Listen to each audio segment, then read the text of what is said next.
Hi, I'm Sri Lakshmi, working as Assistant Professor in CSE Department in Gopuraj Rangaravi Institute of Engineering and Technology. In this video, I am going to present about entity relationship diagrams in database management systems. In my previous video, I have explained about database models like hierarchical model, network model, ER model, and relational model.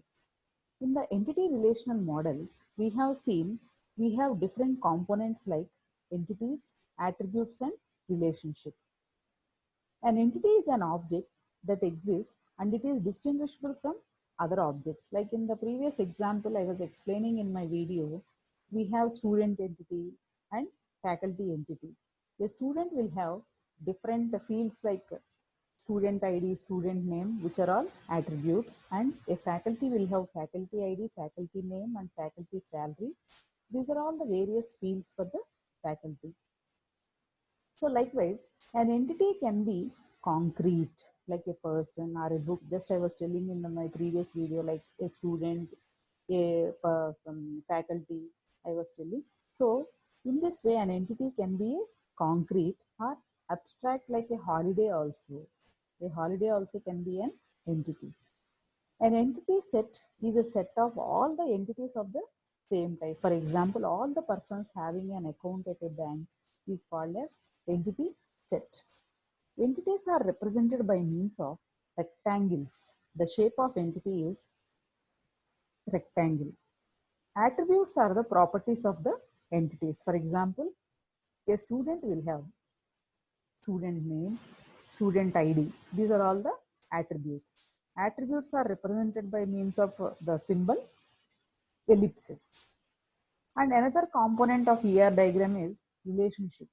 Relationships are represented by diamond shaped boxes. And we can write the name of the relationship also in the diamond boxes. And all the entities that are participating in the relationship are connected by means of a line. Now, let us discuss more about the entity. There are two types of entities, strong entity and weak entity.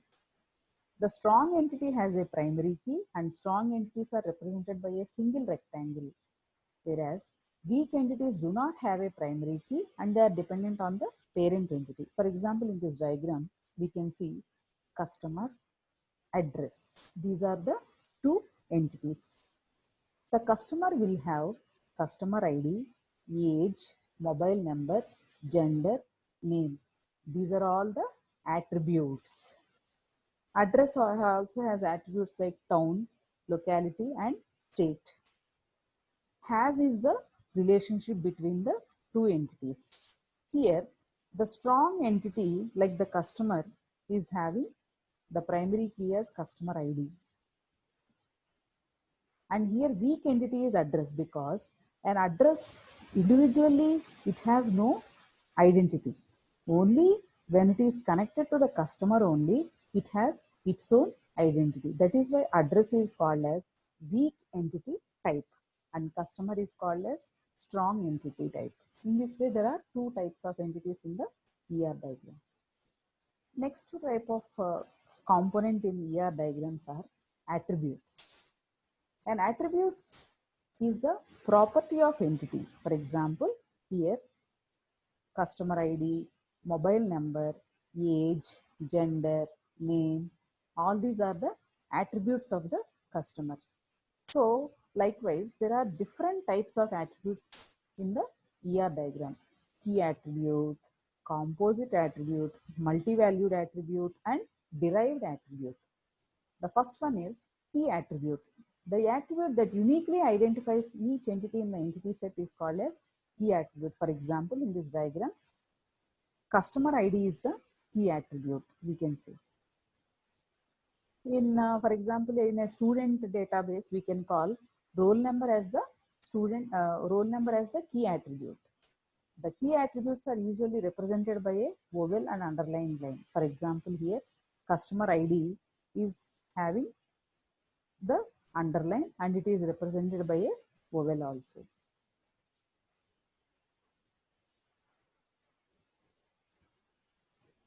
Next, like this here, customer ID. Next one is, in the next slide, we will be seeing the composite attribute here. The composite attributes are, for example, address is consisting of street, city and state here, town, locality and state here. So this is called as composite attribute, and composite attributes are represented by vowels comprising of vowels. Here address is the composite attribute. Next one is multi-valued attribute. An attribute that is, let me erase this one. An attribute that is consisting of more than one value for an entity is called as multi-value attribute. For example, phone number. Phone number can be more than for a student, right? So it is called as multi-value attribute. And multi-valued attributes are represented by double vowel. The next type of attribute is derived attribute, which is nothing but an attribute that is derived from other attributes of the entity type is known as derived attribute. Example, we can say age. Age is derived from date of birth. That is why it is called as derived attribute, and they are represented by means of dashed line. Now, the third component of ER diagrams are relationships. A relationship is an association among the entities, and it is represented by means of dollar symbol. For example, between the student and the department, works is the relationship. And what is relationship set is nothing but a group of relationships is called as relationship set. And if a relationship also has attributes, then we call them as descriptive attributes. Here we can see the different types of relationships: one-to-one, one-to-many, many-to-many relationships.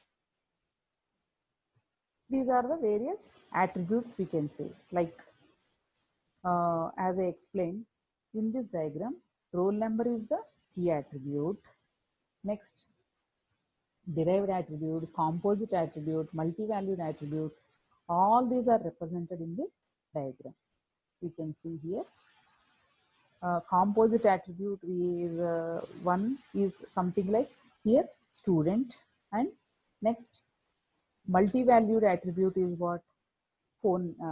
Multi-valued attribute is phone number here, and age is the derived attribute, which is represented by the dash vowel here in this example. So likewise, all the attributes are displayed in this diagram. With this, I am concluding my video. Thank you.